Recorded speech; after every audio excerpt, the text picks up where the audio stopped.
Representative John Bucy from House District 136 in Williamson County, Johnbucy.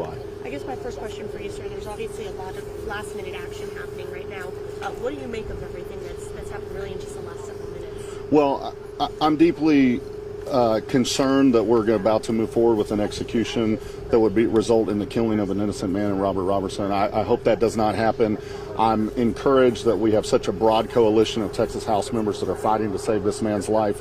We just saw the Travis County Court accept the TRO and put a hold on this because the Texas legislature needs to hear from Robert directly. We need to know if our junk science bill is being implemented. There's a hearing scheduled for Monday. He is a key witness to that hearing, and we need him there for that.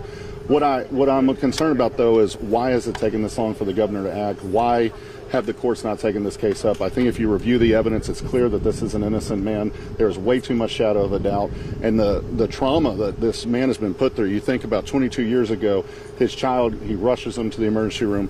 The child dies. Within 48 hours, he's arrested, and he's been on death row for 22 years. This is unacceptable.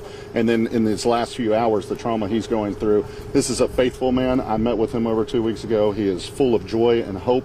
He has hope to continue to live a longer life and to get back to family and get back to living and to help other individuals. But I know he's not scared because of his faith.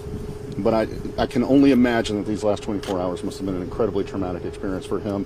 And it's something that the governor, and I hope he will act, I hope he's thinking about it. He has time to stop this, do a 30-day reprieve, and we're calling on the governor to do that. Is your understanding that if the TRO is not appealed, that it will be effective in stopping this execution, or is there just too much confusion? I have no reason to believe that it wouldn't be effective. I think that, the state legislature has a full right to have to subpoena individuals for legislative reason. He is a key witness to know if our 2013 law that is referred to casually as the junk science law that was then strengthened under Governor Greg Abbott in 2015 and signed into law by Governor Greg Abbott, if that is being used effectively. And we need his firsthand account to know if that's happening, and that's why he's been subpoenaed to come before the committee on Monday. You were inside. What were you doing? We're about to go inside, actually. If this execution moves forward, Representative Lacey Hull and myself are planning to attend the execution. We have both personally met with Robert Roberson. We want to make sure he knows we are there, and if this travesty of this execution moves forward with this innocent man, we want to witness it so we can tell the story of Robert and what happened to him here today. And real quick, what was your name again? I'm State Representative John Bucy. Sir, for all of our viewers at home, can you describe sort of the feeling out here, the weight of the moment for you? Well, I'm incredibly concerned. It's not just about Robert. Of course, he is the man on death row right now. He's an innocent man that the state of Texas is about to take his life. One person can intervene right now, and Governor Greg Abbott, and I hope he'll do so. I am concerned for him. I'm concerned for his family, and I'm also concerned for the precedent that if we execute another innocent man today, what that means for our justice system, and do we even have true justice in this state?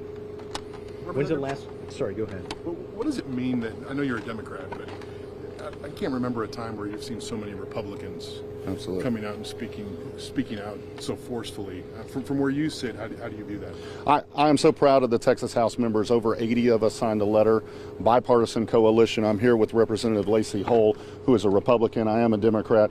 We have been joined by people from the far left of the Texas House to people on the far extreme right, people that we have had hard times working with together, one another on other issues. We have come together because people in the House, Texas House, that have looked at this case closely, have looked at the evidence, know that Robert Roberson is an innocent man and that this execution should not move forward. And we have shown that when we work together on our good days, we fight together for better causes for the state of Texas. And that's what is happening here as long as this execution doesn't move forward. When did you last speak with Robert?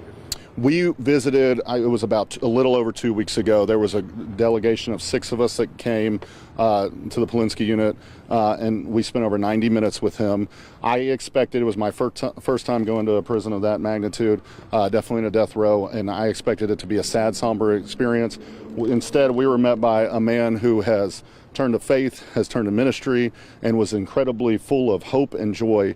And we came out of there not sad. People have even said, how come you were smiling with him? Because he was smiling, because he has so much hope in